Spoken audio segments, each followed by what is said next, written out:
Okay, we're rocking and a rolling. Yeah. So right on. Yeah. So back for about round five, something like that. We've done quite a few now, Yeah. and you're up to 370 pages. Yeah, 366 pages to Right. be exact. Yeah. Okay then. So well, yeah. There it is, another Yeah. story. Uh, let's do it then. Let's proceed. So on page 320, for the simple folk, faith serves its purpose, which is to give rise to hope. And of course, for the elite, the faith of the masses affords a measure of control over the herd. Yeah, and of course, that is a tool uh, that is used by the powers that be, and so on. Yeah, and if I'm ever gonna have a bit of a back and forth with anybody on my channel, then of course it's always Christians, because they're as blind as bats. And if they just stood back and just looked across the world, just look if they were born in the Middle East, then there'd be Muslims. Look if Yeah, they were born in Asia, then there'd be maybe Hindus or you know, some other variety of all those different sorts of Eastern religions that they have, which is there's hundreds, if not thousands. They can't get that in their head that hang on, all these other people around the world, you're assuming that they're all wrong. People for thousands of years, even before Christianity was a twinkle in anyone's eye, people have been yeah, believing in gods, and now you think that that's the real one. Don't you just think that it might just be hypnosis, right, within your culture? No, they don't, and it's just preposterous. So, then yeah, then again, Christianity took a lot from Plato and so on. There is much where it derives from as well, you know. Christianity robbed many, many things from many, many cultures and nations, from paganistic Europe to Egypt, to the old Babylonian gods and this, that, and the other. There's all different sorts of stuff that's robbed. And when you look into the Old Testament, this thing called Yahweh or Jehovah, um, is reputed to be the devil himself, a demiurge, an evil one. Yeah, And there's so much been written about that. And I say to these Christians, for goodness sakes, just read some of that. It really does make a lot of sense, and it makes a lot more sense than your stupid Bible. And I've recently started to delve much deeper into Gnosticism, and I was very pleased to see that what I have asserted and concluded through many years of experience and study is almost exactly the same as what the Gnostics have proclaimed and written about. The only thing that yeah, I didn't have was their mythology. The demiurge being born of the god Sophia, and from this, another cosmos outside of this cosmos, and all different sort of stuff. The yeah. mythology is just very, very bizarre, and I don't know who can ever get their heads around that, where all these gods make manifest from, and that. But to look, Interesting that you say Gnosticism. A friend of mine just said today that he's been dwelling into Gnosticism a bit, you know? yes, Yeah. yeah, and when you do, the whole Bible just looks like a pile of crap. literally. And other people that study the Bible and just see where it was all plagiarized from, and with Son of God being born of a virgin, well, that was being written since the time of the Atlanteans, thousands and thousands of years ago. Anyway, it's boring, it's tedious, it's pathetic, and this is why every now and again I just rip a new arsehole in Christians. I love doing that, and I'm absolutely jumping with joy now that we've got their arch enemies infiltrating the whole of the world now, coming up for a big confrontation if the Christians had got the balls for it, but they wouldn't have. They'll just turn the other cheek. Yeah, I have a thought about Christianity also like Jewish malware, you know? Yeah, yeah. Yeah. Yeah, and so It you makes know, sense because it talks about turning the other cheek and all that kind of stuff. Okay, let's pull yeah, uh, turn the other 14th. cheek, become weak and meek. The meek are going to inherit the earth. Oh, goodness me. Dumb them down, make them as weak as you possibly can, and just master them.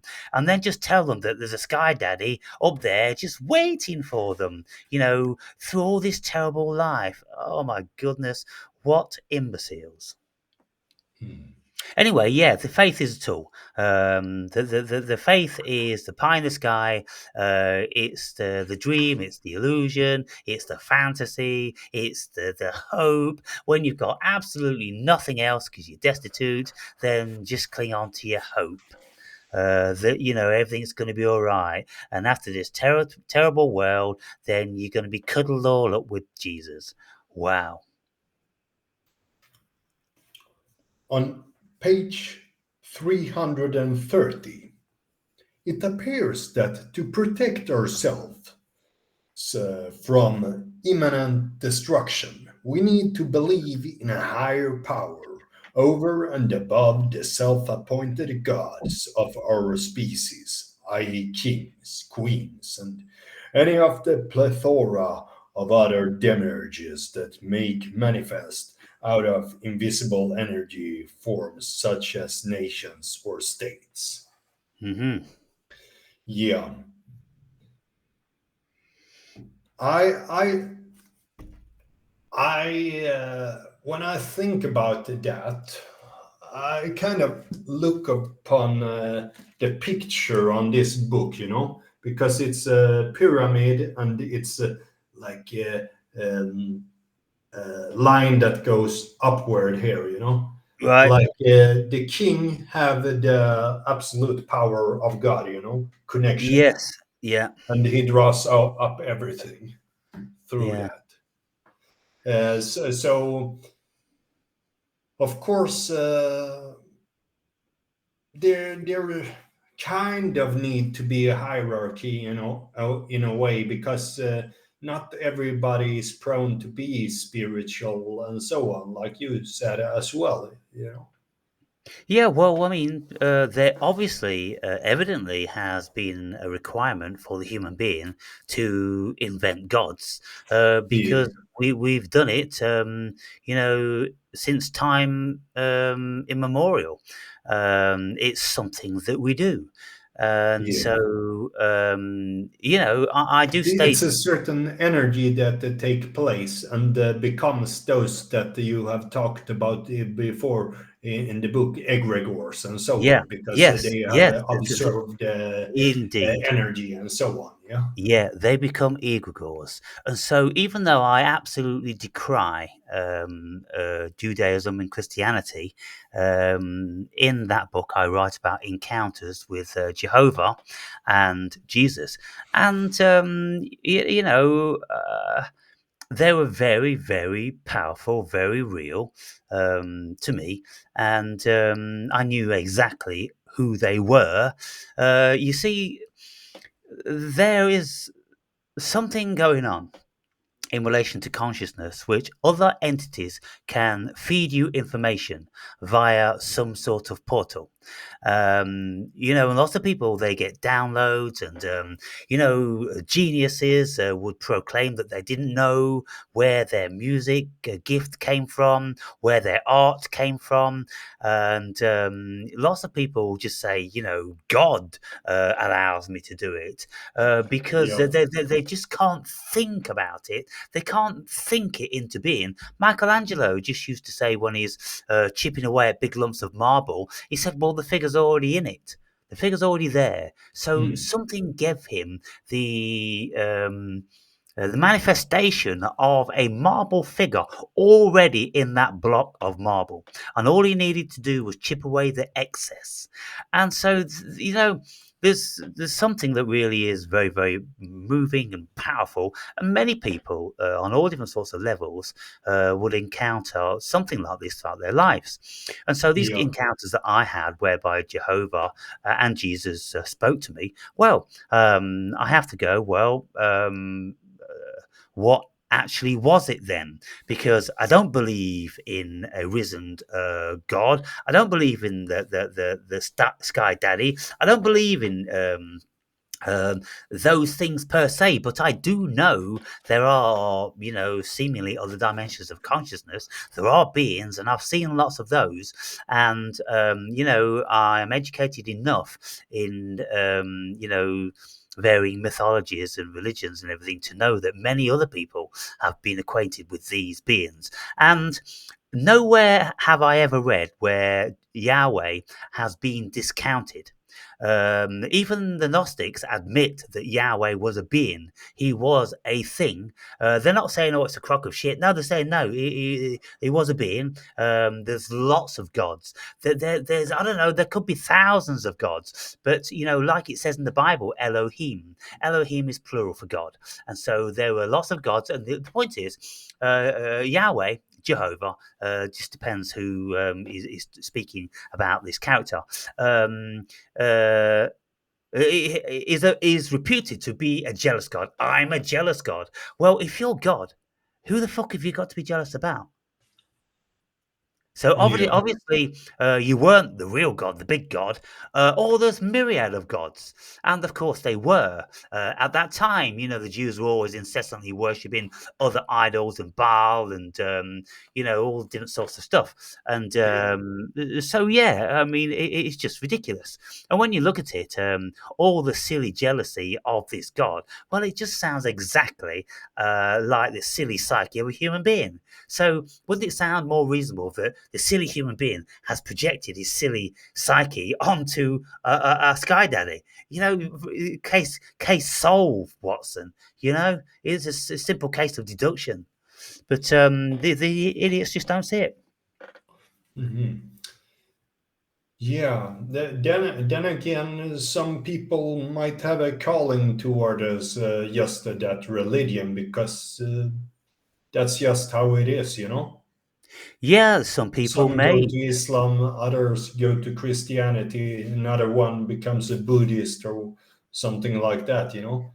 Yeah, and Uh, so what I'm always doing is I'm always trying to extract from so-called Christians if they have any substance to their faith. Have they had any spiritual, religious, mystical experiences which have given them something like I had? Many people would say, "Oh, if I had those experiences, then I would most certainly be a devout Christian by now." And I'm like, "Well, we're obviously different people." But I no, I'm not being bought and sold on that. There's a lot of competition out there, and so I'm still digging. yeah, yeah. I thought about this book might be interesting for you to read as well, you know. Yeah, Uh, yeah. You mentioned that last time, yeah? Yeah, because he's actually having a lot of experiences and so on. I don't take it on like I'm being a Christian or anything like that. I'm just reading it for. I find it interesting and so on. Like I read your book as well. You know, it's Yes. two different books, but it's books that talk about God. Your book talk about God. This book talk about God, but in different ways. You know. Yeah, so I mean, I've read hundreds and hundreds of books talking about God, um, because I don't know, I'm just fascinated by it because it's a very, very important facet of what it is to be a human being. Yeah, Um, and so, as a psychologist, stroke philosopher, I have the greatest of interest in, consciousness and all the multifacets of it. It really is fascinating, and so you could never run out of subject matter. There's always going to be a whole myriad of stuff to keep you busy forever, and so that's the yeah, beauty of it, you know. yeah. So on next page, I have drawn lines is on 332, and there we talk some more about God as well. The kingdom of God is within you all, and this was the deal breaker for me, even when confronted with devout Christians, claiming that their faith is going to give them access to heaven on the day of reckoning, when all of us non believers will be begging for mercy and forgiveness.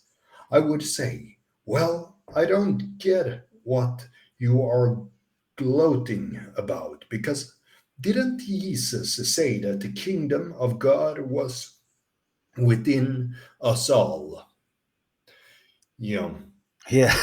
because of the kingdom of God is within.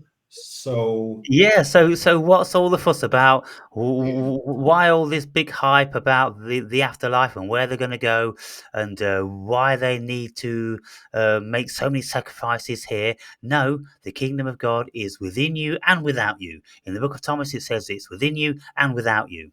In the New Testament, it just says it's within you. And there's so many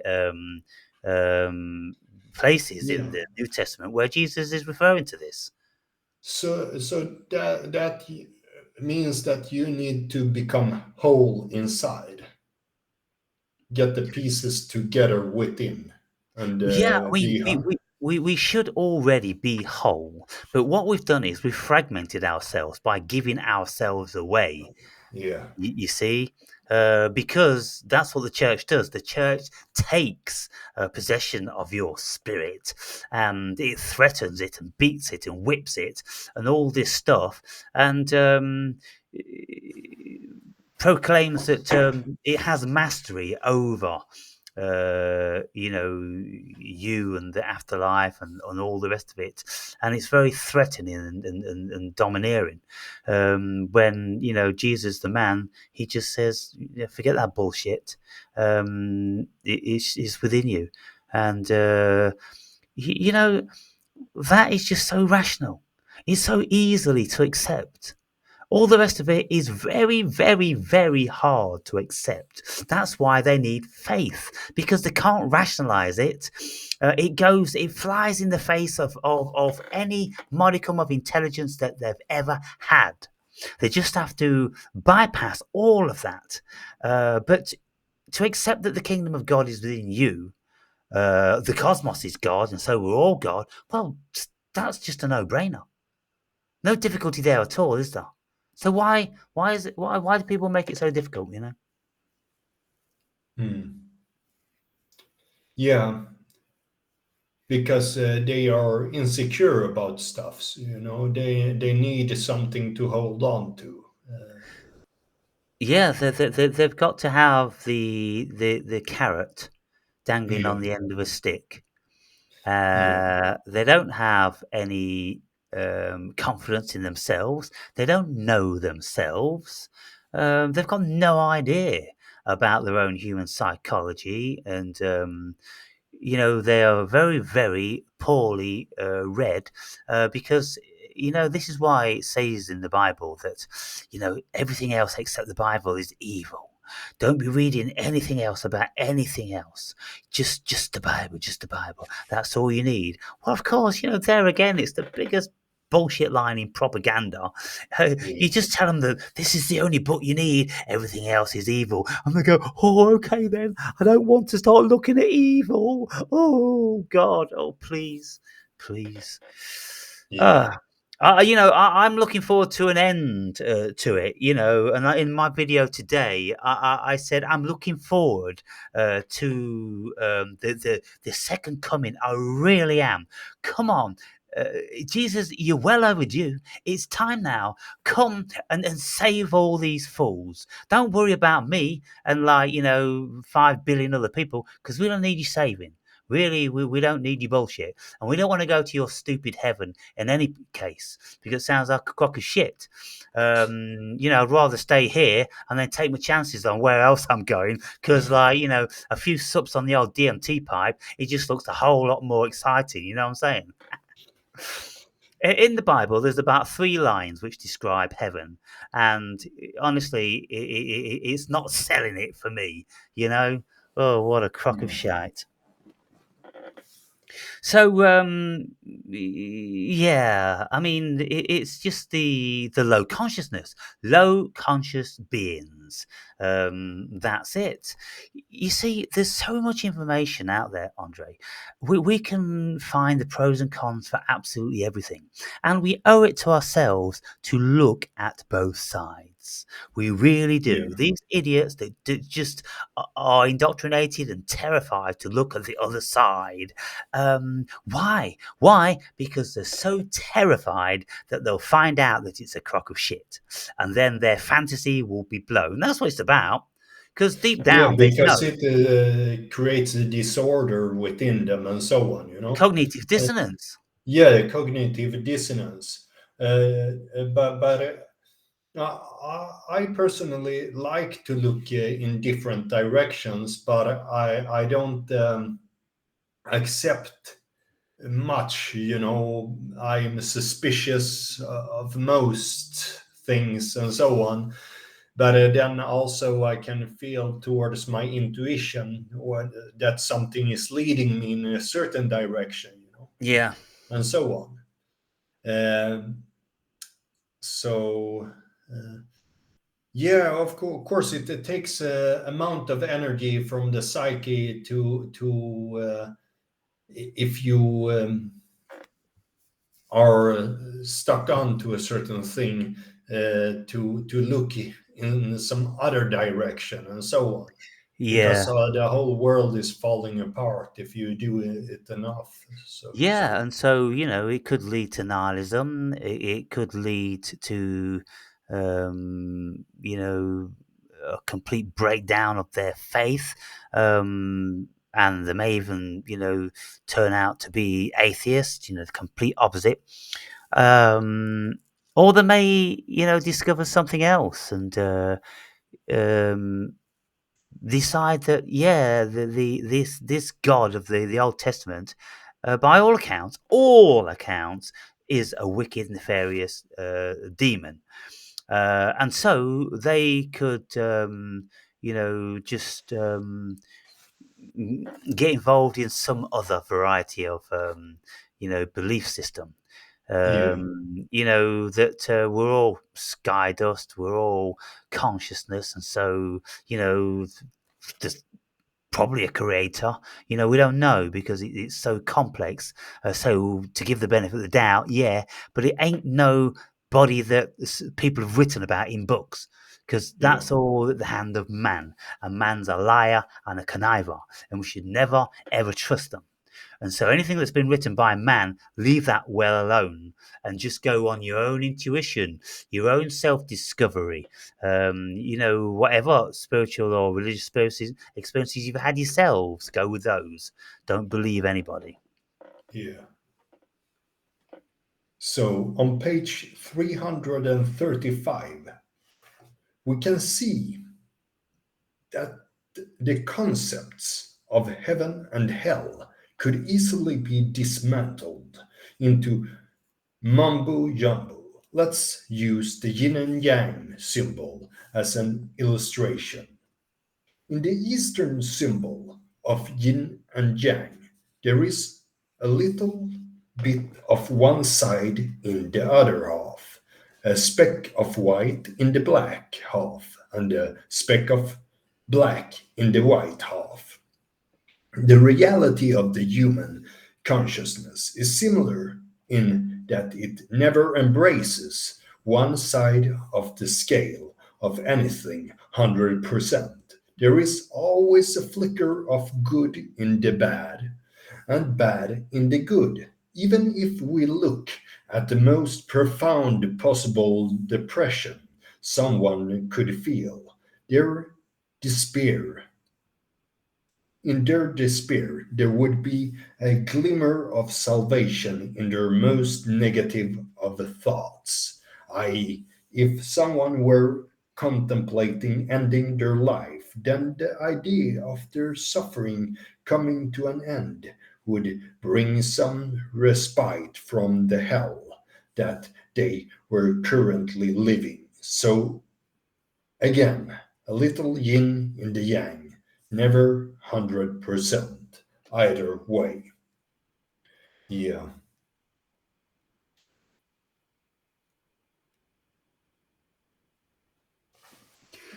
So with the whole heaven and hell thing, I go on in the book to say, look, heaven and hell couldn't possibly exist. Um, because of the ridiculous nature of the selection and how people are supposed to enter. They can only enter heaven via Christ, by accepting Christ. Well, there's millions of people on the planet that have never heard of Christ. And so what cool sort of idiot God, dreamt that one up then? yeah, Um, there's just so much nonsense to it, and yeah. it There's oh, where the conversion and uh, where they try to get people over to their side, people in like a jungle and so on, and do their volunteer work, and then yeah, yeah, someone that even got killed because of doing that. Yeah, why would he even consider going to a jungle where there is a gang of other tribesmen that haven't been in contact with the civilization to get them over to Christ. yeah, and all different That's sorts of diseases, malaria, and yeah, guy, and all that sort of thing. Um, but at some stage in the book, I speak about the ridiculous nature of, like, let's say, hell, because if there was a hell, um, and you were in heaven, you look around and you go, well, half my family aren't here. Maybe all of your family aren't there with you. You're there on your own. None of your tribe actually got there, or maybe a couple of them, right? And so, well, wouldn't that taint the joy and the bliss of heaven? Because you would know that, well, if they're not here, they must be in hell. And so if yeah, they're burning and screaming forever and ever and ever, I think you might just be a little bit sad about that. So therefore then, that completely dismisses the notion of heaven. It couldn't possibly exist. You see? hmm, yeah, Any logical way you look at it, it just couldn't possibly exist. It can only ever exist if you don't broach any of these things with any rational mind at all. And you just believe. And you just, and if people say, well, what's heaven like? What's your idea of heaven? Oh, it's just wonderful. No, it's wonderful. I don't know what it's like. It doesn't say much about it in the Bible, but we know it's wonderful. And that's all they say. hmm, It's just a big fucking joke. And of course, all these arguments have been, going on forever. And it's amazing that in this day and age, with this level of technology, we still have, an enormous amount of complete idiots which just yeah, buy into this crap. And it's kind of like, well, the human being just hasn't evolved. They just haven't.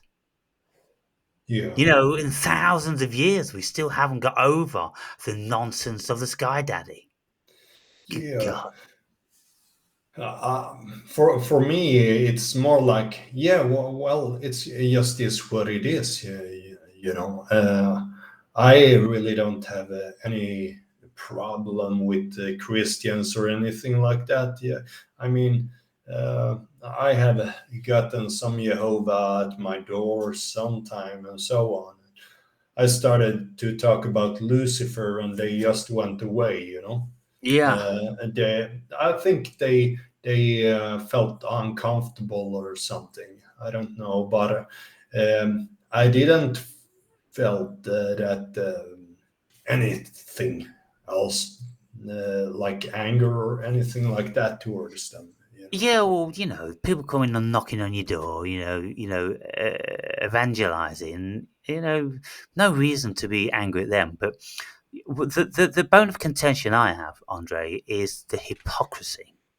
Mm. I've met too many in my life. I've met pastors and all different sorts of idiots that proclaim they are devout Christians, and in a drop of a hat, you see their gnashing of the teeth and their evil faces and all the veins pumping up in their necks and what they're going to do to you if you say or question the veracity of Jesus. It's like with Islam. If you question the veracity of anything the wonderful prophet's supposed to have done, well, they'll want to kill you. And so, well, Yeah, where is the God in that? Where's all these yeah, wonderful because things that's he supposed to have was come out of the God? because he was the perfect human being as they consider, you know. Just like Jesus, just like Yeah. Jesus. There's very little difference, except he never rose again. But it is the hypocrisy, and the hypocrisy has driven and governed the world in many, many ways, and been responsible for slaughter, torture, poverty, and a whole bunch of stuff. And then Christians will say, "Oh well, there's lots of charities we do, la la la la la." Well, there's lots of shit that you haven't done, and there's lots of Mm. stuff that you have caused. And the whole thing about the conquistadors, and look at all the cultures all around the world, and where's all the wonderful documents gone pertaining to their mythology and folklores and all this? It's all been burnt. And how many people were burnt, Andre, at the stake only a few hundred years ago? Hundreds and hundreds of thousands of them. So, Yeah. I think that people they might just want to embrace the whole body of this instead of just thinking, oh yeah, Christians are fine. No, they're not. Anyone who's Mm. indoctrinated is not fine. They are very Mm. fucking dangerous, particularly when they're Mm. getting fucking marauding masses and they start to impose their shit on other people. Now, we've got Mm. one such group coming over the whole fucking world. They're no fucking different to the Christians, save for they're more assertive than the Christians today. And so all religion is very dangerous and very deviant and needs to be Mm. eradicated. I can see that there is some positive within it. Just like you said with yin and yang, you know, there is some positive within it. You know, we take Islam. I think their warrior spirit is positive. You know, but it doesn't attract me because it's a whole different people as well. You know, and. Yeah, I kind of look upon them as savages, so to speak. A lower substratum at times, even though I can meet certain people that are of the same substratum and like them, you know. Mm. But looking at Orthodox Christianity, I have always have a good experience with those kinds, you know. Yeah. So here's the thing Uh, then. yeah. What's going to happen in the not too distant future is that people really are going to have to start to think about these things very, very hard because the world is being presented with a new takeover on a global scale. And I made a new video about it, and I'm saying, is the Ottoman Empire rising again? These people are very, very one track minded. They have never been about to compromise one iota. They wouldn't give 1 millimeter of land away, and it is absolutely their law that all the infidels shall die. And even if some don't, want to enforce that and believe it, well, there's many that do. So Yeah, let's yeah, tar because them all with the same brush because they harbour, they protect, and they do all this shit to the ones that do. even the ones that say they don't will also, because they are allowed to lie to Kefir. You know, exactly Yeah, like the Jews are allowed to lie to Gojim. yeah. The Muslims are allowed to lie to the Kefir, but they all often what they do is a lot of brain gymnastics, to say, nah, it's not really like that. It's only those over here, they're Islamophobes that say that or this and that, Yeah. you know. And so, what I want to see, I want to see these Christians standing up for themselves. I want to see them counteracting some of this. I want to see them standing by their faith in the face of all adversity. I want to see them confronting this threat very, very really. And I want to see, which of these mollusks have, in actual fact, got any backbone. So it's all going to be very, very telling in the near future. Or Yeah. are they going to leave it all to the atheists who they so despise? Are all faiths going to leave the movement to the atheists? Is it going to be the atheist that has to protect the cowering Christian? You know, and when they don't do anything, and the atheists do, well, every single Christian on the planet should be despised in the face of that. Hmm. Uh, what I see also in like I realize that Christians are idol worshippers as well, because they also uh, pray to God like one, three in one, the Trinity. So it's kind of idol worship. They pray to Jesus instead of direct to God. Yeah, well, of Uh, course, the crucifix is an idol. yeah, A carcass on a cross, and kissing yeah. it, fondling it, and probably sticking it in their pussy and getting off on it. Some of these gods it must be. Having a proper good play with that toy. It's just ridiculous. It's nonsense, Yeah, and but again, what I was thinking about was like Orthodox Christianity again. Cornelio Cadriano. Do you know who he was? no, He wrote a book he called "To My Legionaries." right. It was okay. They said what we need is no new political program, but a new human being. Mm-hmm. And they were like the fascists in Romania back in the beginning of the 1900s and into the 30s, Right. and they were real hard. But they had a very much esoteric attribute to them, and I read that book a long time ago when I was 19 years old. It's Mm. worth reading, I must say. Right. Yeah, just what I was getting at is like Christian has done very well just in the this, eastern parts of Europe, that they could manage communist takeover to survive all that, Mm-hmm. So in a way they have been very strong. They actually have a much of that warrior spirits with which Islam have as well, Yeah, well, let's see if they still got it. Um, Yeah, okay, so we'll move on from that because it's very boring, really. yeah, okay, okay. Um, on 338, the vast majority of people have little idea of.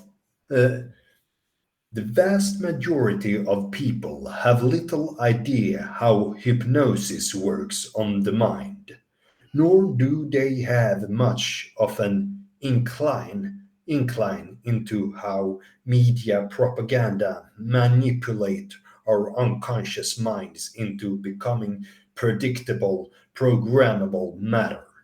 Yeah, that's a really big problem when people can't realize that when they are looking at something uh, to be entertained, they have no barriers up. They have dropped their guard, and Yeah, the mind is susceptible to whatever they want to put in there, and so on. Yeah, yeah.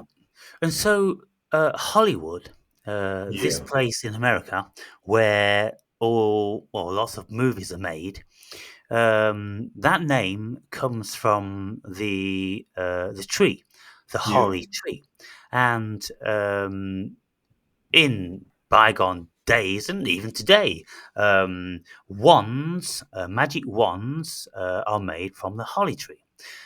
Because they've got certain power, and then they, put certain stones on them, and they fill them with incantations and different powers, and so that's why Hollywood, that's why America took on board that name because it is performing magic. They are hypnotizing the whole world who watches that stuff, and they can get into every single home of anyone that has a television or DVD player, or now on Netflix. They enter everybody's home, everybody's phone with their propaganda, and so yeah, they make these movies wonderful with wonderful people and actors and stories and that, but the subliminal stuff in that is affecting the whole world. And yeah, when they make movies about alien invasions, it's for a reason. When they make yeah. movies about wars coming, Third World War, and whatever, it's all for a reason. What they're doing is Preparation. they're Yeah, priming the consciousness of man. yeah, It makes it much more easy for these things to come about without yeah. having a resistance because it's already happened in their psyche, you see. Yeah, yeah. They are manifesting it Yeah, through the human mind, so to speak, yeah. because they are don't looking at the inward world. They just see it as entertainment. Yeah, Yeah, so this is the same people who are religious, the dumb ones, yeah, and because there's a lot of them, then they become potentially a great problem to free thinking people because it's them that want to close us down. Now, if you look at the left, the liberalists at this moment in time, they may be deeming to exercise Christian virtues of compassion and understanding and forgiveness and all this. But what's actually happening is the meltdown of the whole world into a piss soup of mediocrity. yeah, And the powers that be aren't interested in the gays and the queers and the degenerates and all that. They're interested in melting everybody down into the same cesspool of malleable matter. And that's the thing yes, about yes, it. yes. And it's the idiots that allow it to happen. Yeah, they can form the human being in whatever way they want, or at least with some force they can do that. Yeah. Yeah. And that is really typical of the communist system as well. And we know that that kind of thing is what the World Economic Forum and all that kind of stuff are into, and so on. Yeah, because look, the left is promoting abortion. Yeah, They are not pro-life. They're pro-liberalism. Oh well, if you feel that you don't want this child, well, just bin it then. In all real terms, and so well. I mean, I wonder why that is. Does it work for you to reduce global population? Yes. Does it reduce the burden of the finances on the state? Yes. Does it help with the the minimizing of the use of all of the resources we've got. Yes. Oh, goodness me. How clever you are, being so kind. You know what I'm saying? It's all Yeah, bullshit. It's all bullshit.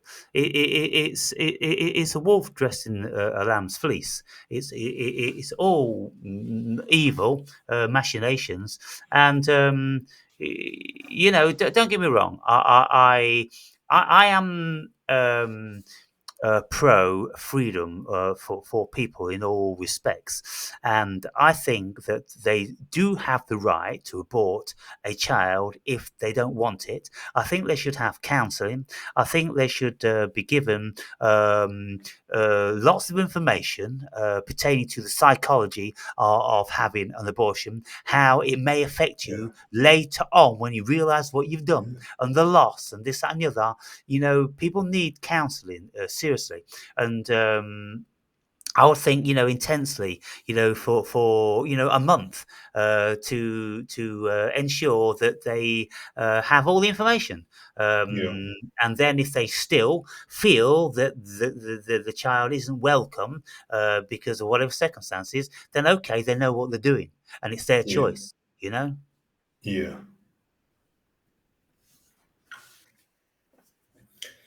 The next underlining is here.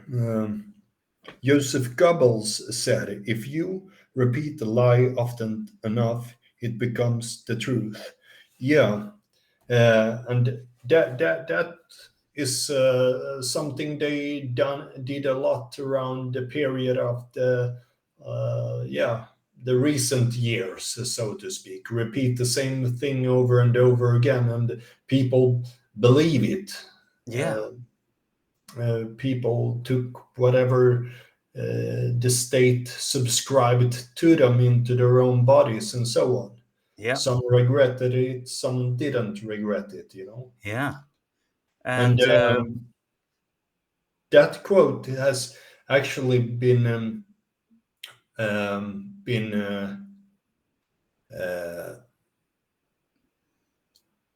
uh, put upon Lenin as well and Goebbels, you know, so they really right. don't know who said it, but it seems to be another person that really said it, you know. Well, I think many people have said it because it's just a maxim that we all can see. Yeah, If you're in the tiniest village, out in the middle of nowhere, and then someone starts spreading the rumor, then by the time the rumor's gone around, it becomes true.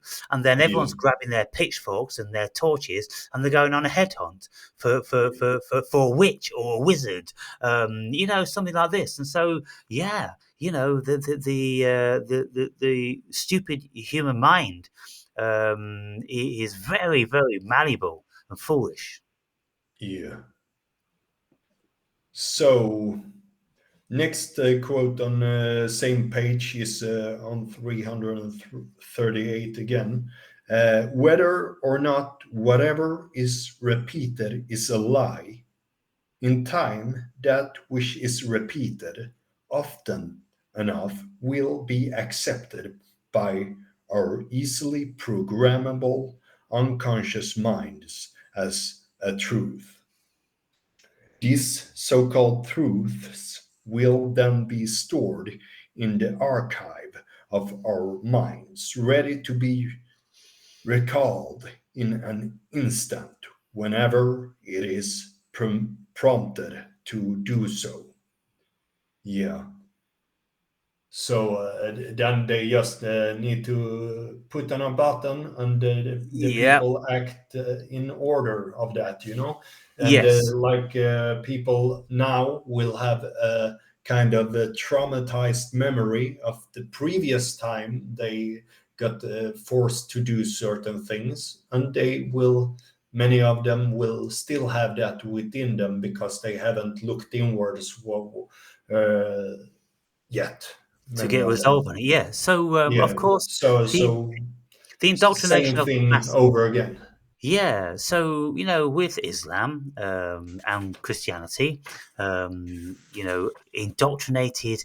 from the very, very beginning, with the very, very young, when children's minds are pliable, and if the whole family and culture is premised in that, then of course it gets very, very deeply rooted into it, and then there pertains to a good deal of guilt if you try to extract that. If you try to extract that which has been embedded into you by your parents and your family and your school and your culture, well, there's going to be some sort of guilt. There's going to be resistance inside that, is going to have a problem exorcising that from your very essence.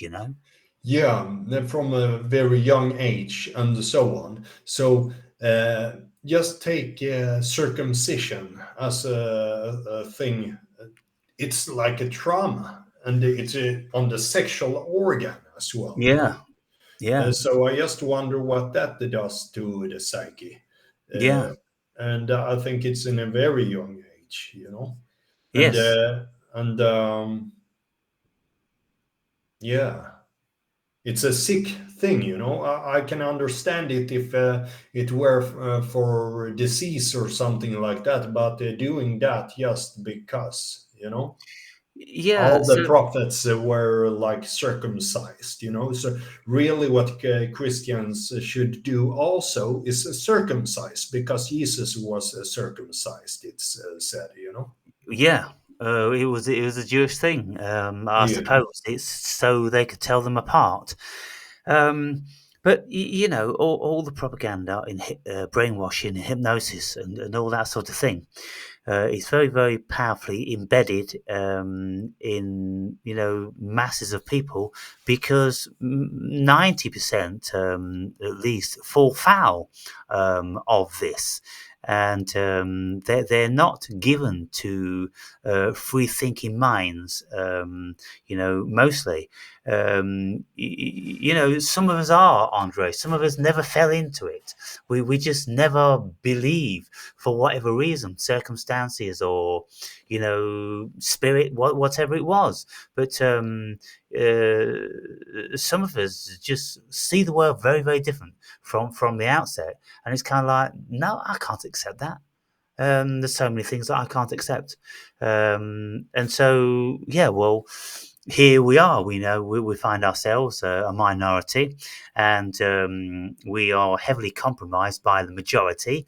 And whenever a thinking person in the minority has wanted to express themselves, have always been ridiculed and shunned, and mostly in the old days they would have been burnt. But in this Madame Blavatsky Isis Unveiled book, what she was saying when she was writing in 1875 was that, thank goodness at this moment in time we can't all be burnt for saying what we're saying, talking about the spiritual realms and all different sorts of supernatural. The Catholics would have burnt them to a cinder, 100 years before. And so, we've moved on a little bit, but still there's a great deal of resistance. And we don't burn people these days, we just cancel them, which is pretty harsh. It's pretty Yeah. harsh because you just wipe someone's livelihood off the face of the earth, and nobody dares touch you with a barge pole. And so you'll fall into poverty, sickness, depression, and you may even want to kill yourself and all this different sort of stuff. That's what the fuckers do. So Yeah, there's I've not much different. heard people like people that have voted for a certain party. All of a sudden, there's friends that don't want to be their friends anymore, family members that don't want to be with them anymore. And then I think, well, then people don't have real friends.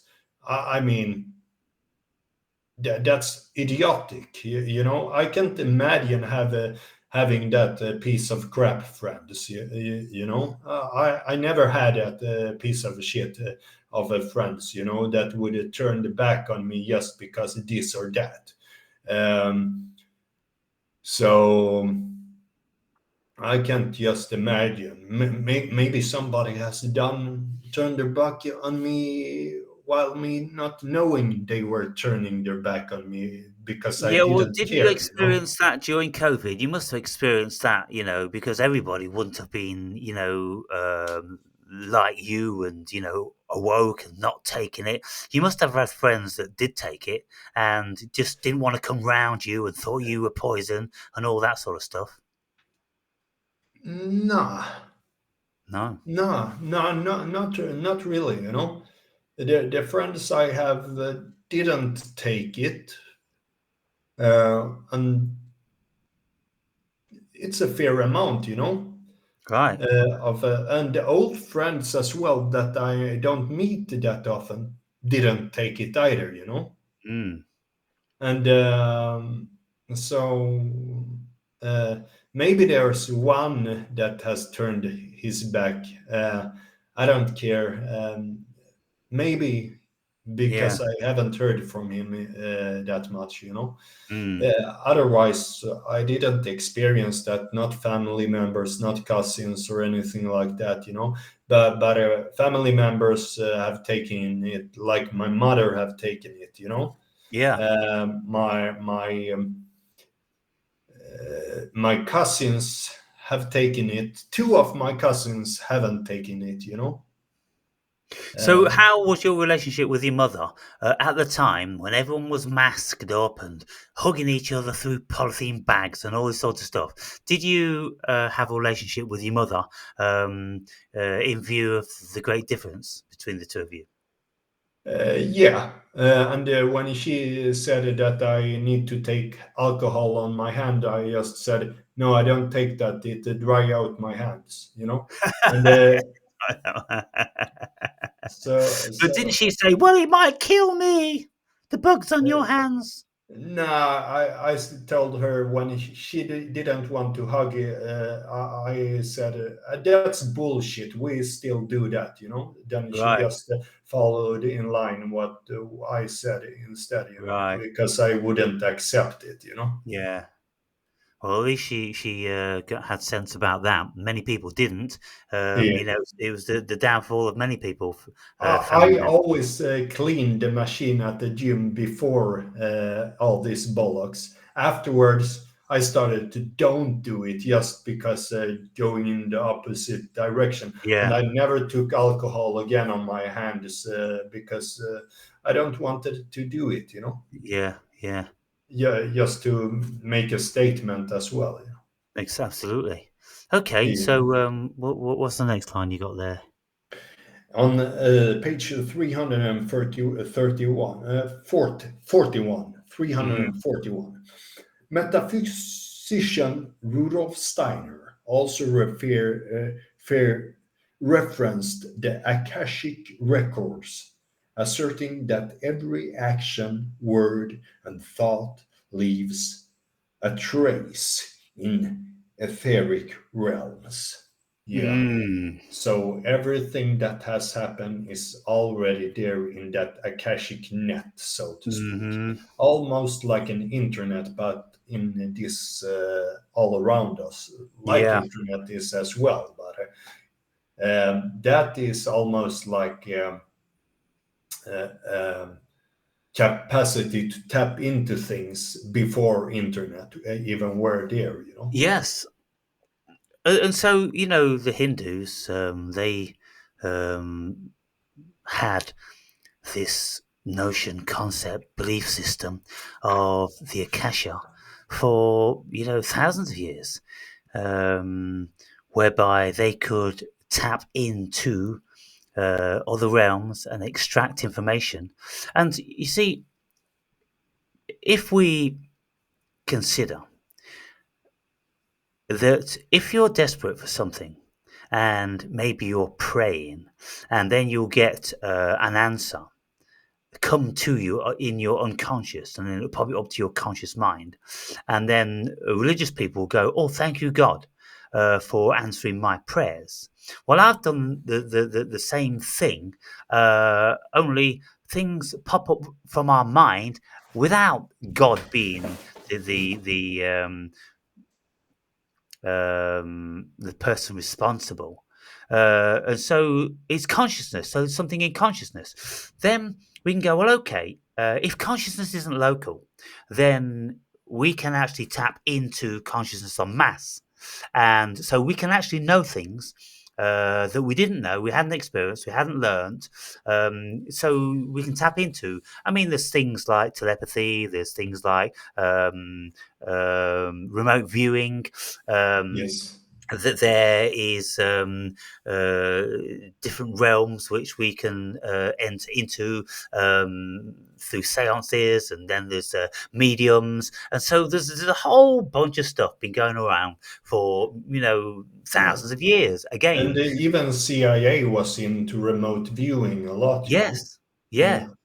And they were also into astral projection, out of body experiences. They did this whole gateway thing, premised Yeah. on Robert Monroe's, journeys out of the body. They were big time into it, and so I know that I've received information which wasn't apparent to my consciousness. Whether my unconscious knew this stuff, who knows? Because the unconscious is supposed to be in receipt and remembering every single detail of our lives, like it's storing it all away in a massive hard drive. And Yeah. we know that this happens, the stuff in our brain, because scientists can probe our brains, and they can get an extraction of an experience 30 years ago. So everything seems to be, very, very stored. And so, okay, some stuff could be stored in the brain, some stuff could be stored in the unconscious. What is the unconscious? It's not in the brain. It's in another realm. And so, is that the akasha? Is all this stuff Yeah. studied, stored out there? You see, look, Yeah, what because yeah. I was just going to say that this, Andre, if this thing, the cosmos, is a closed unit, then nothing leaves and nothing enters. So everything what manifests in here stays within here. Only what they say about matter is that matter doesn't change or die; it just goes into a different form. And so there's just different forms of the same sort of particles and all the rest of it. Energy just changes, doesn't it? But it never dies, never diminishes. Yeah. Um, and so, when we are speaking words, well, it's reasonable to assume that something is listening. These words are impregnating the ether, and they're all being stored. And if we have Yeah. the ability to enter into that, then we'll be in a soup of all this information. Yeah. It's no different to Wi-Fi, Andre. And this is No. you see what Elon Musk wants to do, putting these chips in computers in our brains, so we can tap into that. So Yeah, but that is actually tapping into something that we already have the capability to tap into, but because we don't um, trust in it enough, we don't tap into it in the way that we could tap into it, and probably the folk of the Atlantis and Hyperborea could do, you know. yes, So because this we've Elon lost that Musk ability. is making them is just an inversion, you know. So you get locked into the material system instead of doing it in the more spiritual way, you know. Yes. And so, well, we can see now how easily our brain changes, because in the last 20 years, how people have got much more dumber. They're not relying on their memories anymore. They're not seeking the archives of their unconscious anymore. They're not delving into these deep realms of our psyche. They're relying on that gadget in their hand. And so Yeah. we're losing all these powers. And, people's memories these days are absolutely shocking, really shocking. It's like, if you ask them to read a couple of pages and then say, okay, well, let's talk about that then. So what do you make of that? And it's kind of like, they'll say a couple of lines, and it's like they've forgotten the rest. And this is Mm. seriously how it is with lots of people that, I've been acquainted with, and I've been probing them, and I've been astounded the lack of ability just to remember. It's like if they watched a movie last night, then they've forgotten it. They couldn't Mm. say what the theme was. They couldn't follow through the thread of the characters and this, that, and the other. They just forgotten it. It's like, Mm. fucking hell, the world's in trouble, people. Yeah. But yeah, the Akasha, something has to be there. You see, at some stage in the book, Andre, you're going to come upon Rupert Sheldrake's morphic resonance. Yeah, Um, that's interesting. yeah, that's really interesting. And, I was thinking about how is it that ant colonies know how to do what they do?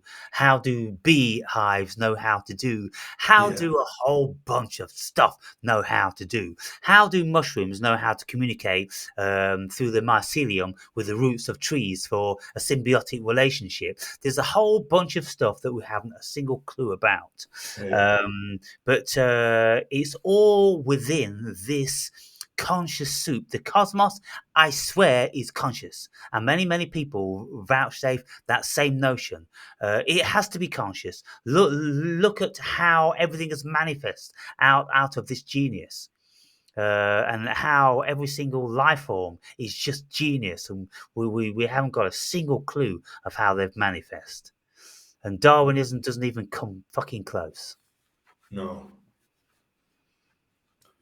Here's on So page just let me three. say this. Sorry, Andre. The morphic resonance.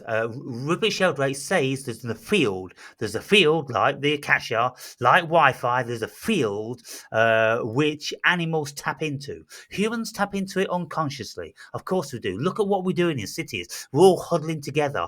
We all Yeah. build little cities and reservations, and then we send out dendrites to other little, houses or towns or villages. When you look down at the earth at night, it just looks like a virus in a petri dish, spreading out exactly the same. Then when you look at the brain, it's exactly the same.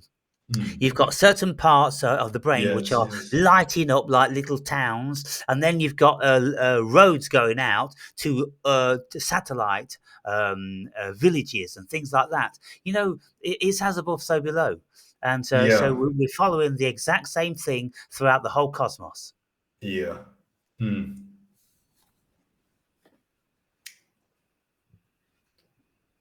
It is very interesting. I have actually written down a book that you recommended before of Rupert Sheldrake that we have on our reading list as well. Right. Yeah. So So that's the one on morphic resonance, yeah. yeah, I think I wrote that one down. Yeah. At least And one I wrote down. Yeah, it's a game changer. You know, this is why I've included it in this book. I include the Akashic records. I include morphic resonance. I include Jung's collective consciousness and collective unconsciousness. I include Freud's unconscious. These things are massive, and we have to get abreast of them. If we don't, we don't know what the fuck's going on. And then some Mm. people say to me, my book's a bit disjointed. It's got random, articles and, pieces in from other. No, they're not random. Trust me, they're not fucking random. They're all very, very finely intertwined. And if you aren't broad enough in your knowledge and wisdom, then they do look like they're random. Mm. On page 346, here we have a clue as to the right type of judgment versus the wrong type. So, taking these verses and some others, we can put together a description of the sinful kind of judgment.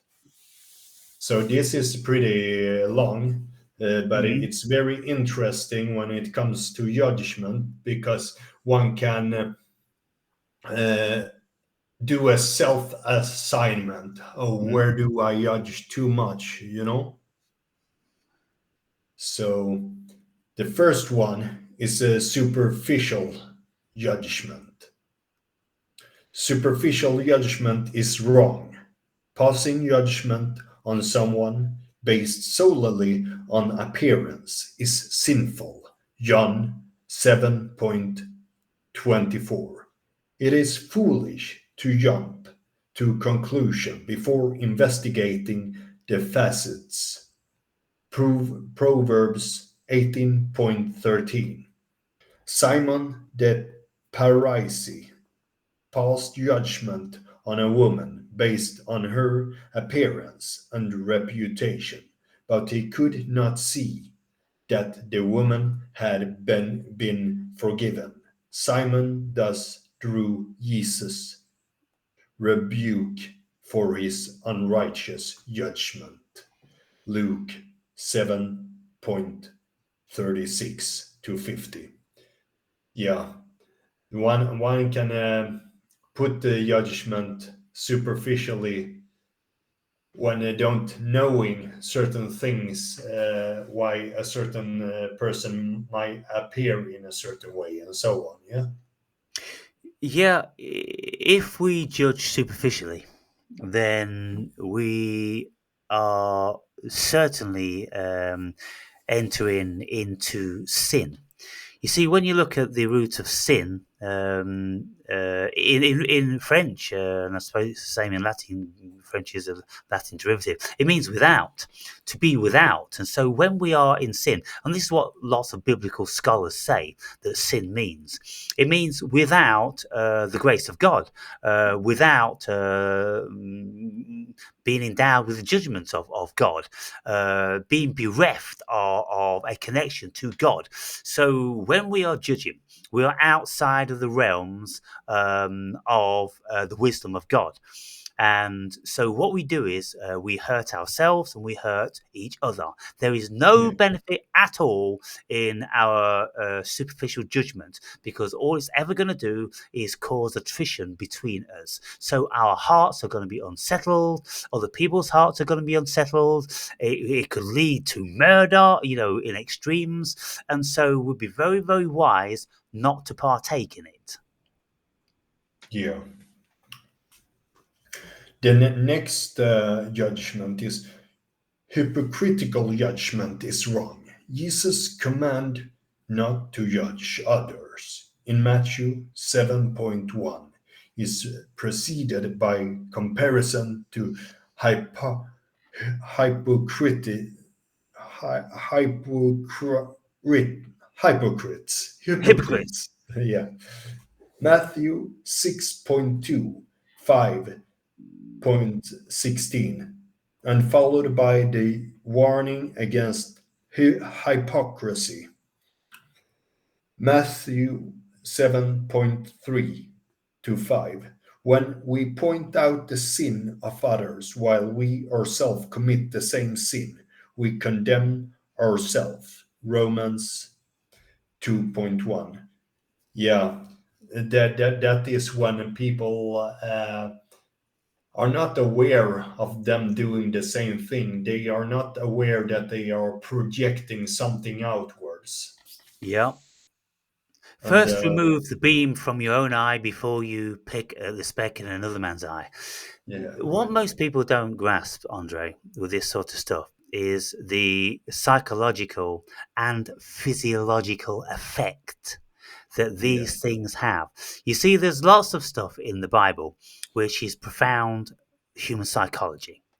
And I've maintained for a long time that anything worth anything in the Bible is the first attempt at cognitive behavioral therapy for the masses, to instruct them a little bit about what goes on in their minds and in their bodies. Because when things start in their minds, words and thoughts, they in turn create chemicals, which in turn create actions and feelings within the body.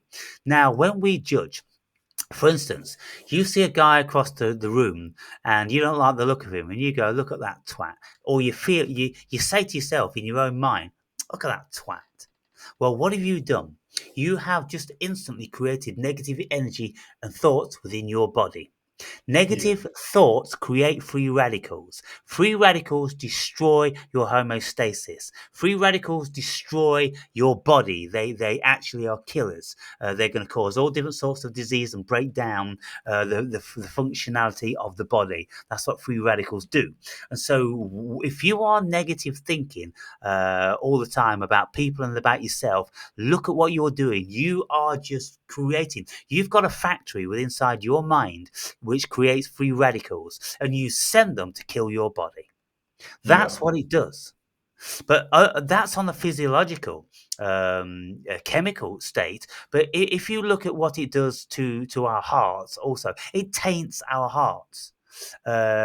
It prevents our heart from being open, loving, caring, and endearing because we've closed it down because we've gone eh, eh. But if we didn't do that, if we were just open to it and we're saying to ourselves, well, we're all fallen beings, in that none of us are perfect. And if you welcome everybody's failings, then they welcome yours. And so, you don't have to be afraid about anything within you. You don't have to harbor anything. You can let it all out because you have forgiven everybody else. And so, if everybody is reciprocal in that, everybody forgives everybody. This is the thing. You see, I go and I write extensively in there about confession and the power of confession because Yeah. it has an amazing physiological effect as well as a mental effect. Most people, they wouldn't even be able to consider the ramifications of this on a deep, profound level. They just think about it on a superficial level. And if you say to them, that judging is bad or confessions is good, oh yeah, oh yeah, oh yeah. But if you ask them why, they wouldn't be able to tell you. Because if they Yeah. could tell you, they'd start, well, let me tell you why, confession is good. Because when you confess, you release that chemical energy. You release a part of your shadow. You release a bit of you which you've been hiding from everybody. You feel guilt. You feel shame. You've got self hate pertaining to all this stuff. But if you open up your mind and heart and just release it and lay it on the table and say, I am sorry. I am so sorry. Hmm. The Yeah. truth will then set you free. Yes. Yeah, as you talk about that, I started to think about what do I have to confess. I have confessed things in that way you told in that book, in your book. Since under the time we have been speaking, since Yeah. I read that, I tried it a little bit. Um, and I remembered that I actually done similar things, like back in many years ago, where I did like EFT, if you know what that is. Tap in. You click on the or tap Yeah. like that Yeah. on the meridians, and you say certain things. Yeah. I did that through some childhood memories many years ago as well, and today I have no shame about those certain things. So Yeah. that's a Yeah. similar thing. Yes. I've done that tapping on myself, also, and uh, there also is other ways in which you can do those sort of things, because these sensitive parts are all over your body, and so you can do that. You can do that. Yeah, Yeah, that sort of thing as well. So you release yourself from things. You yeah, say it out loud, and at the same time you're tapping these sensory energy points on your body, like you say, the hair, all this sort of thing. yeah, And so yes, when you do that, there is magic there, yeah, absolutely. and so lots of people they speak about how to be healthy, Yeah. and they'll talk about meditation, they'll talk about exercise and diet and things like that. But nobody that I'm aware of, that I've come upon on YouTube, um, is doing, let's say, retreats where people just go to confess to each other. They go to speak openly about all the shit they've done in their lives. And everybody would come away leaving their baggage. And you could go through some sort of ritual. You could build a little bit of a dugout. Maybe it's 6 or 8 feet deep, and you can call it the well. And you all sit around it. And then you can recite out into the team. And you can throw your negative energy down in the well. And then at the end of the retreat, you all shovel soil back on top and you bury it, and it's gone. It's done. It's forever, and everybody leaves the retreat being emancipated, and they have shared their most embarrassing, shameful things with strangers. It's got to be easy to do it to strangers, particularly if you think you're never going to see them again, and if you don't want to see them again because you've told them all of your secrets. It's a wonderful thing. I would have thought that could be very emancipating. And, I might even set it up myself, be the first on Mm. that one, Yeah, because that would be great if you did. it would be a remarkable transitional thing. Because if everybody could release their shadow, Andre, then can you Yeah. imagine the pureness that we would feel inside? Yeah. Yeah. Really, yeah. You see, look, Andre, I'm going to say something now. Most people, they don't like me saying things like this, blowing my own trumpet. But, I have a very deep perception of life and human psychology. And, there's lots of very deep, profound things in that book, which most people will never ever realize. But just by saying what I've done about the confessions and about prayer and those sort of things. Just get it into the depth of it, which you're not going to hear, from the preacher in the church. You'd hear it maybe from a psychoanalyst, if you posited to him that you've got, harbored negative, harmful energy. Well, I'm sure they'll give you some clues. But this is the realm I'm in. Yeah. And these are the things I'm more speaking about in my videos, and this is why I get very annoyed at the idiot, because they are completely unreceptive to the pearls that I'm dropping on them every single day. Yeah. And you see what Because they are not practicing. They are not living by what they are. Yeah. they're not living it Mm. exactly, and so you see what they do is what the human being has the great propensity to do, and it's a great detriment to them. They just make too many assumptions about the broadness of things they think they know.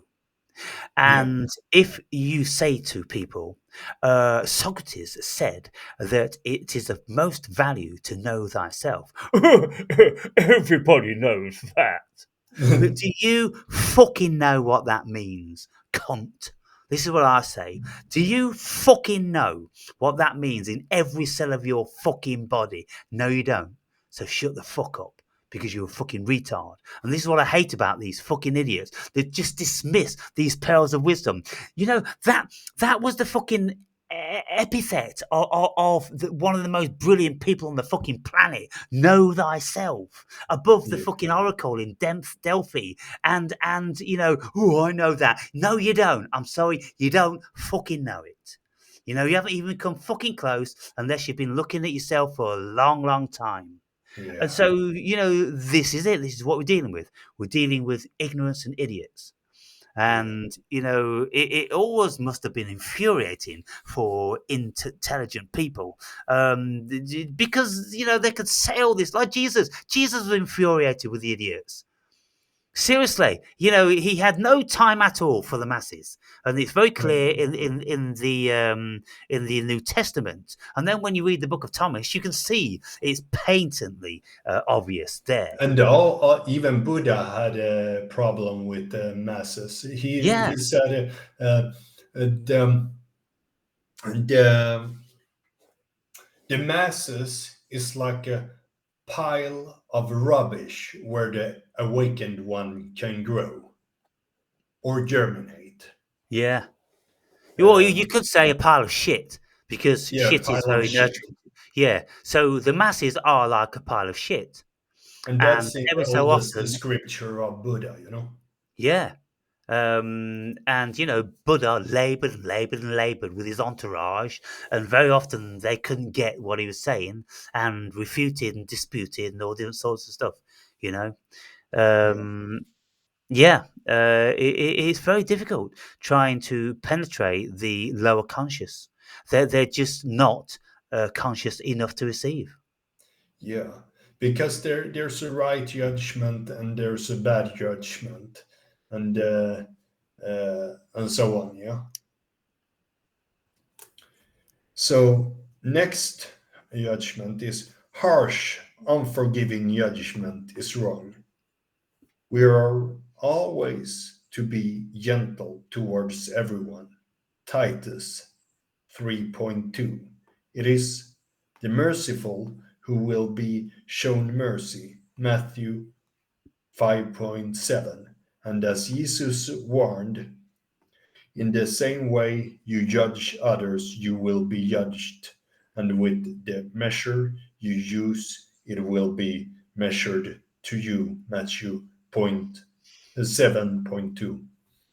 So So then I think about our own judgment of people, you know, my judgment, your judgment, and so on, because it is necessary to discriminate. It's necessary to judge also, you know, Yeah. but it need to be on good grounds, so to speak, uh, Yes. and so on, by experience.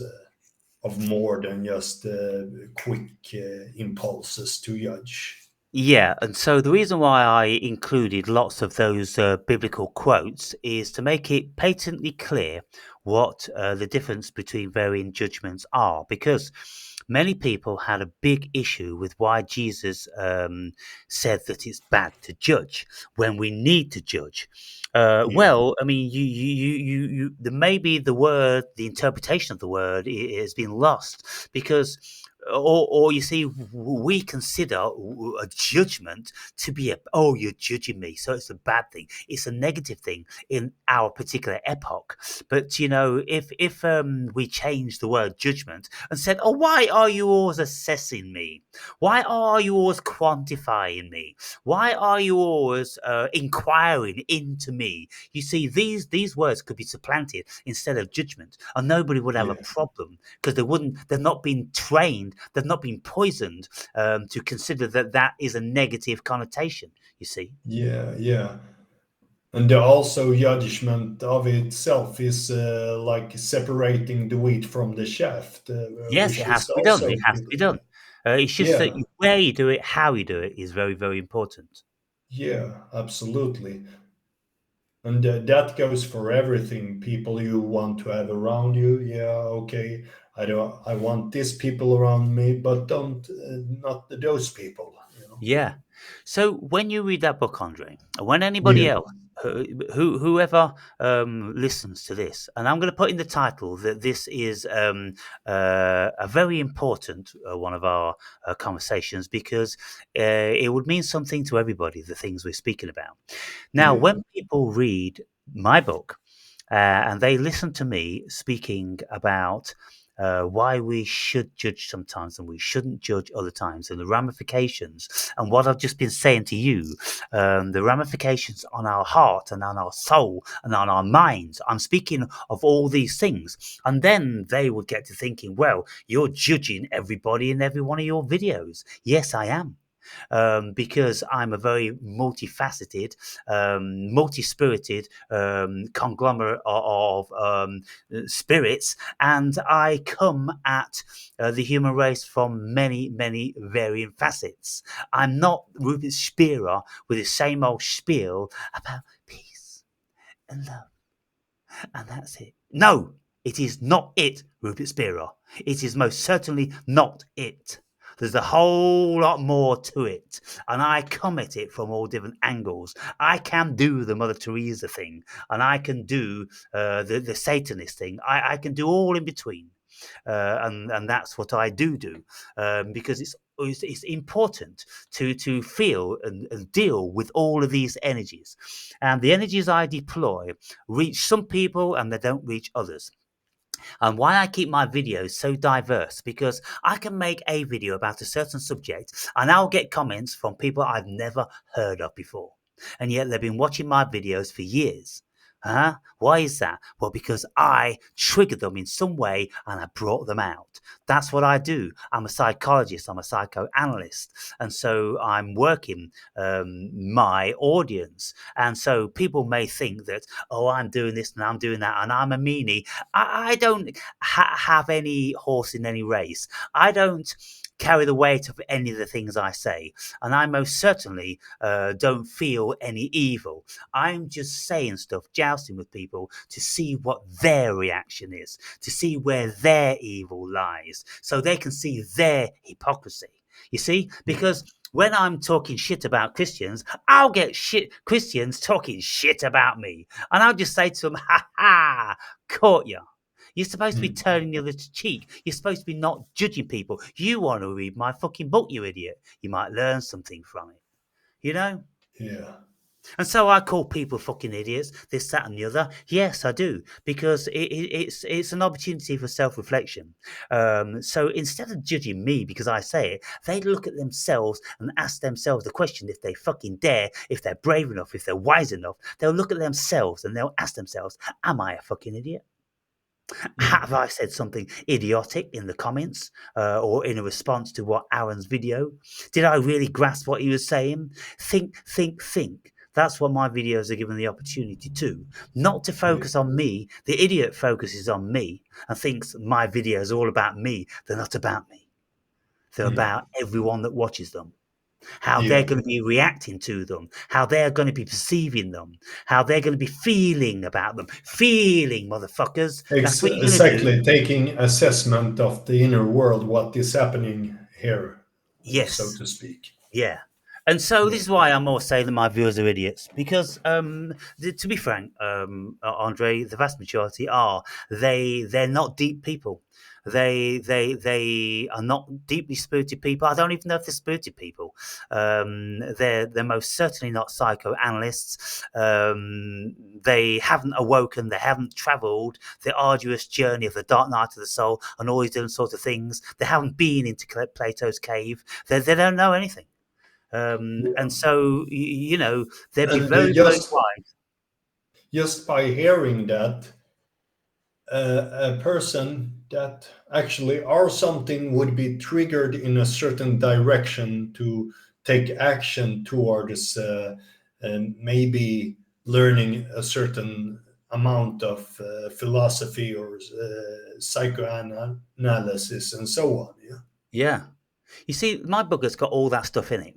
And the two titles, Closer to God and A Journey to the Self, are exactly the same journey.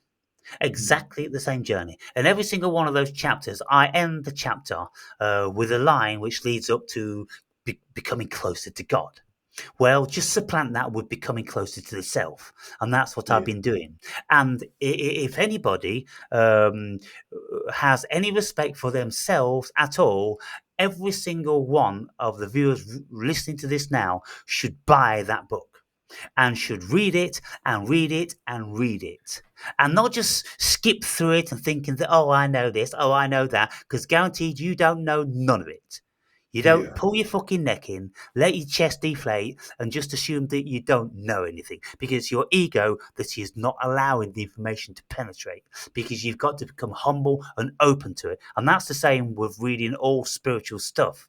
You can't go through it dismissing it or having your biases. You've got to read it openly as it is, absorbing all the words without any connotation being projected onto them from your ego and your biases, you see. And it's a very difficult thing to do. Yeah. So the next judgment is self righteousness. Judgment is wrong. We are all called to humility, and God opposes the proud. James 4.6.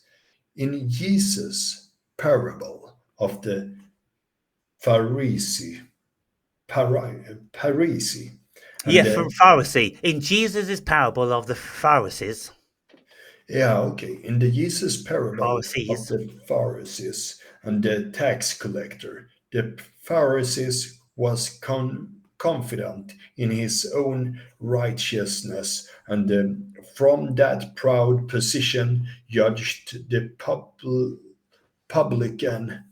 However, God sees the heart and refused to forgive the sin. Pharisees' sin. you see, the Luke, Pharisees were these variety of scribes which were scholars of the Old Testament, and they would yeah. go strictly by the law.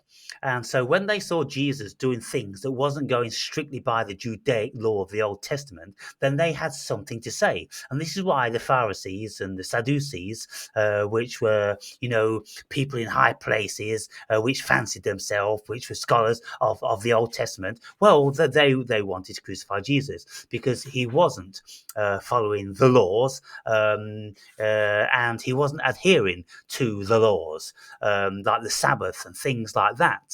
And Yeah. so, He was Jesus, had a new law, so to speak. yeah, Jesus would heal on the Sabbath. And then Yeah. the Pharisees would say to him, it's unlawful to heal on the Sabbath. And then, so he would use an illustration. He would say, would any shepherd not take his lamb out of a pit on a Sabbath? Mm. Of course he would, because if he didn't, the animal would probably die. So you override the rules and the dogma of the scripture in real life situations. And you're supposed not to work on the Sabbath, right? That's why we have Sunday off. Well, Sabbath though, I mean, is Saturday. What happened there? Hmm. I'm just looking at some gay bloke.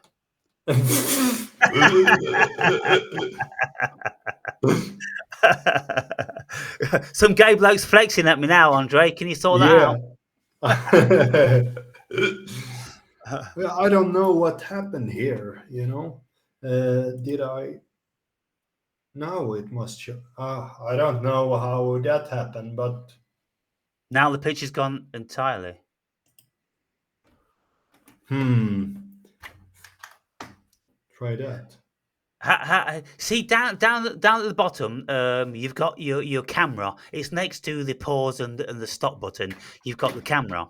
Is that got a cross through it? A line through it? It has some. I don't know what happened to the camera. How? Hmm. Does the camera No, have a line no. through it, or is it looks like it's on? Oh, There you it's go. the There you go. other cam. This is the other camera. Oh, okay. So you see me less good now. Yeah. All right. But I Yeah. don't know the other one just stopped working. Yeah. Shit happens. Yeah, Yeah. because So uh, what was I saying?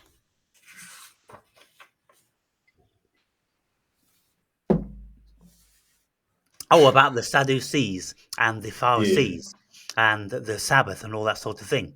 Yeah. Look, if people don't know about the Bible, they don't know what I'm talking about. Which is fair enough. mm-mm. It's going to take a very learned person who's going to be comprehending all what I've written. Because when I speak Yeah, about Freud, they have to know about Freud. When I speak about Jung, they have to know about Jung. When I speak about Edgar Cayce, they've got to know about him. When I speak about Nick Bostrom, they've got to know about him. When I speak about Darwin, they've got to know about him. When I speak about Plato, they've got to know about him. I speak about a whole bunch of people in there. And but what I do, I give a very, very brief overview of a certain subject matter from these people, and it's just a stepping stone. Then, if what they should go on to do their own study, if they haven't already. So that's the thing about all the things I'm saying. People will read it and think, it's all right. They'll give it a 2 star maybe on the review. When if they were wise, if they were intelligent, then they'll be going, my God, I can't get through one single page without a billion things coming to mind because that book has got 60 years of very, very profound experience and knowledge within it. And you got to read between the lines on lots of stuff. Yeah, because it's not just reading out of the ego to want to go through a book. You need to be in tune with what is written as well. Yeah. Yeah, you got to be in tuned. And the point is, you've got to read it because you want the knowledge. Anybody Yeah. that skips through speed reading books just so, oh, I read this book and I read that book, you've just been a fool to yourself. Yeah. And I said to people before this book was actually on the market, I said, if anybody reads this book short of 1 month, they haven't read the fucking book. Hmm. 1 month is the absolute earliest that you can read this book within, because you'll need to stop and contemplate to absorb a great deal of it. Otherwise, you won't even remember what's in it. Hmm. Just little things like, look, the Dark Night of the Soul is very, very deep and complex. If you are interested in that stuff, then you might want to listen to 10 videos about that on YouTube. Then Yeah. come back to the book. Or you might want to read St. John of the Cross's book in full, or listen to the audio on YouTube. Plato's Cave. Plato's Cave is massive. If you don't absolutely 1000% get that, then you need to read it and listen to it again and again and again until you do, because it's immensely powerful.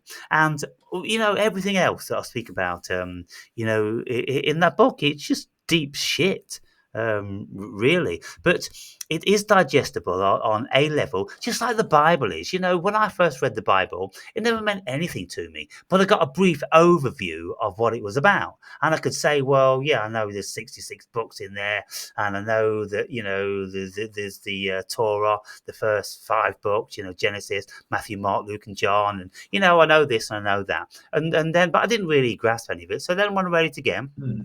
with new eyes, 20 years later, then I gleaned a lot more. And ever since then, I've been studying, on a daily basis. It takes a long Yeah. time.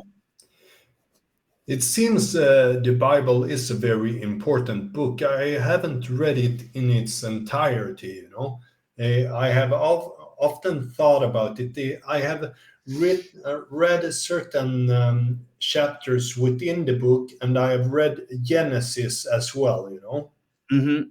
That is the part, and Jonah, Evan, or Yeah. Jonah. I've read that as What we well. need to do, of course, we read what it says, and then we Yeah. really, really do need to listen to scholars who interpret it. And we need to listen to Christian scholars, and we need to listen to atheist scholars, to get a broader spectrum. We can't be following the biased, because you follow the Christians and they're going to give you a completely different interpretation than an atheist would, you see? And Yeah. then if you listen to the interpretation of certain biblical books by Muslims or Hindus, then you get a whole different perspective again, Yeah. because the Hindus and Buddhists, they're very, very wise, they're very learned, and they will see much of the Buddhist teachings in the Bible because it's been pilfered. Because the Buddhist teachings, well, Buddha was about 800 BC, 800 years before Jesus was around. There's a lot of Yeah. stuff written, and so, of course, the people that wrote the Bible pilfered that stuff, along with Hmm. everything else from the fucking Atlanteans and from the Egyptians and all different sorts of creeds all over the world. Yeah. So when you know that stuff, then you see it in a different light. And to this day now, when I've been studying it, for at least 10 years, I'm coming upon stuff every single day that I didn't know. Yeah. Another variant of an interpretation, or there's something that's just been discovered now. And last night I was reading what was reputed to have been a letter by Pontius Pilate talking about the description of Jesus and his encounter with him in quite a lot of detail. He went into the actual physical attributes of Jesus, and that's why people are said to know what Jesus looked like, because Pontius Pilate was the only person ever to describe him in Yeah. any detail. And so by the time we listen to all this sort of stuff, we just get, a massive download. And then, of course, we need to listen to philosophers on these subjects. And so it's massive. It's massive, and we'll never stop learning. And there's, of course, there's levels, and we're all at our own level. And so I'll just ask the viewer to bear that in mind. That when they read my book, um, every single page should be a week's study at least. It really should. Mm. And that book, of course, in its entirety, is 14 years of my experience. Yeah. So 14 years, however many days that is, traveling around the world, having all those different sorts of experiences. That's what's in that book. Read between the lines, people. Yeah. So we've got 15 minutes left to take us up to 2 hours, Andre. Yeah. So we'll do Here, one more. here's on next page on 347. It's the next judgment. Untrue judgment is wrong. The Bible forbids bearing false witness. Proverbs 19.5. Slander no one. Titus 3.2. So that was the last judgment of all the judgments, so to speak. Okay, so what was the next line then in a different subject? There's the next line are 349. Our degeneration is that the judging begins as soon as we adopt the mindset that there is a hierarchical difference between us and others. Yeah. Yeah, When we self-impose a hierarchy within ourselves. Now I do that all the time. Oh, your camera's come back on now. yeah, Yeah, I do this judging all the time, but I'm not serious about it. I'm jousting, I'm prompting, I'm seeing what reaction I can get out of a bunch of dead folk watching my videos, yeah. and I try different things to extract different people out from under their stones, and that's what I've done throughout all these years being on YouTube, and. Because you seem decently polite in everyday life when you meet people outside and so on, yeah? Absolutely, Yeah, and every time I have a conversation with people, yeah, I'm a jolly fine chap. I've never yeah, abused anybody. I've never called anybody tit, asshole, or anything. It just doesn't happen. It's never no, happened in all of my conversations over the years because it isn't my yeah, character. no, So people have to be wise and look at the true depth of my spirit, and not the words I say. But people aren't intelligent enough to be able to do that. They're just like, oh, he said this, and he said that. And what can you say? What can you say? They're just fools. Fools. And I can't really give too many people any credit because nobody points these things out to me. Nobody says, I've seen your true heart, Aaron. Deep down, I know what sort of a character you are. They haven't said that. Why don't they say mm, it? Oh, I don't want to blow bubbles up his arse, or I don't want to do this. I don't. None of them want to do anything. None of them want to give me anything. Nobody ever mm, wants to give me anything because mm, they think it's going to be taking something away from them. They think I am always taking something away from them. I'm not taking nothing away from nobody. mm. If the things I say make people feel like that, then what I am doing, I am giving them an opportunity to look at that. Yeah, exactly. So the next line on page 350. Only the illusion of our separation and our haughty, this delusionary, self-serving notion of hierarchical system enables us to judge one another without compassionate consideration. Yeah, and so if we think we are better, we're higher, we're more evolved, all this stuff. At the end of the day, I say to many people, I will do all my blustering and jousting and judging and this that and the other, and then in other videos I'll say, well, there's people on the planet which can do things which are almost impossible to the vast majority of us, and I couldn't even come close to doing a whole myriad of the things that humans are capable of doing, and they are better Yeah, than me in a whole myriad of ways. The human being, there are levels of genius, um, yeah. and There's a humbling thing in that as well. Yeah, yeah, for instance, I've been trying to, play guitar and sing for many years now, and it's not a natural thing to me. I'll never be any good at it, really. And people can just pick up a guitar. You see babies, 2 years old, playing electric guitars, and you just yeah, go, I don't know. They're obviously incarnated spirits. They're probably fucking um, Jimi Hendrix, when he was alive.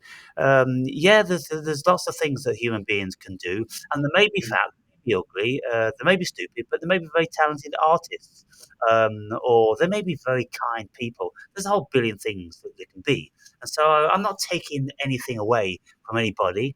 I'm yeah, just people the opportunity to think about themselves and engage with me, whatever, however it is, because I can make beautiful videos, Andre, whereby I'm being very, very helpful and speaking to people very politely and all this, and I can do that forever and a day. And when I do that, the comments get less and less and less and less until in the end I go, oi, cunts, right? Do you know what I've been fucking doing here? You deadbeat fucking taking pricks. Yeah, I start speaking to them like that to shake them the fuck up out their somnambulism. And I'm like, do you know what it takes to make these videos? Do you know the depth of this wisdom which is coming and bestowing on you every fucking day, you muppets? And what everybody is begging you to do is thumb up the fucking video because it helps the yeah. algorithms, and to write a comment because it helps the fucking algorithms. What do my viewers do? Most of them, fuck all. Mm, So, then they'll get supercilious. yeah, They'll get a good fucking talking to because they need it. But I'm yeah, not alone in this. People do it. Everybody does it in a more polite way. I don't know anybody else that does it my way. I'm no, one of the fucking billion.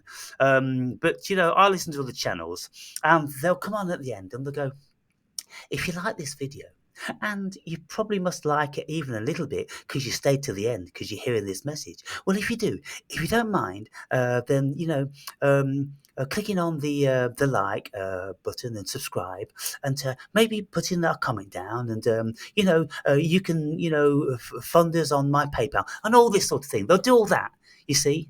But everybody knows they should be doing that, Andre.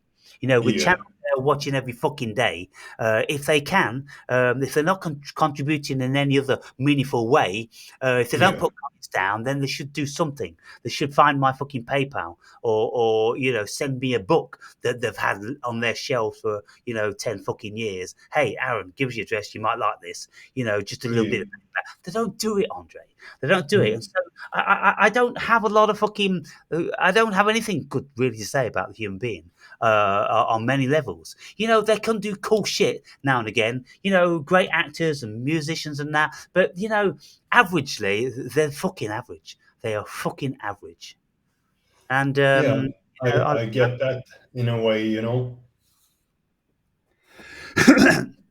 you see, Uh, this channel, Andre, is a small channel, and yeah, the people that are on this channel, 90%, 90% of them are people that sort me out. They were yeah, hunting high and low on the internet whenever my channels go down to find me. And they all say, "Oh, thank goodness I found you. You've saved my life," and all this. Well, mm, fucking show it then. Fucking show it. yeah, Words don't mean very much. mm, And people know me. They know my life. They look into every room in my home. They yeah, know the fucking 5 shirts that I've got and the 2 pairs of fucking shorts that I've got, because I see them every fucking day. They know what I eat, they almost know what my shit smells like. mm, And so it's a more intimate affair than, every fucker else. People watching my videos are almost voyeurs, you know. yeah, They're tuning in like the Truman Show. What's he going to do today? You yeah, know, they should respect what's happening. They should respect the need that they have. Whenever my videos come up, it's a fucking wow. There's an Awake and Brave video. What's he gonna do now? Well, I would say to them, well, don't look, unsubscribe and fuck off. If you're not yeah. prepared to put a little bit of it, something in, just to engage, come forward and tell me your story.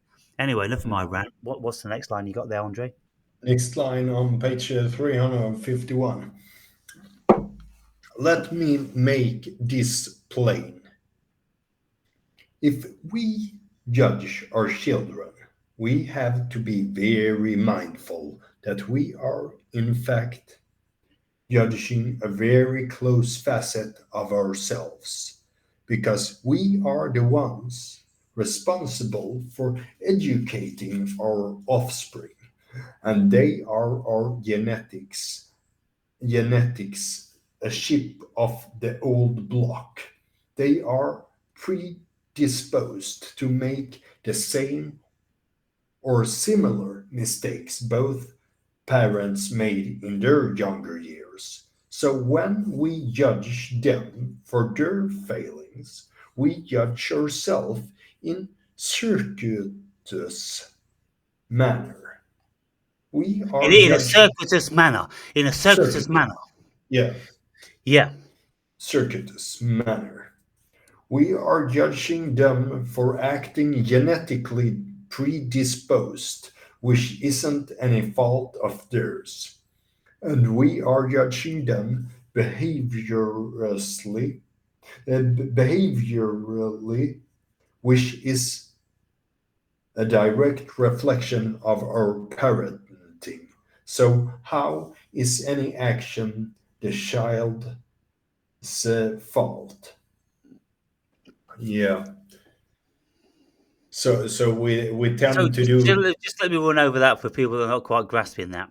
When we judge our children, we have to be very mindful that what we're actually doing is judging ourselves, because they are a chip off the old block. They are a replication of us. They are our genetics, so they're predisposed to make all the mistakes that we have made.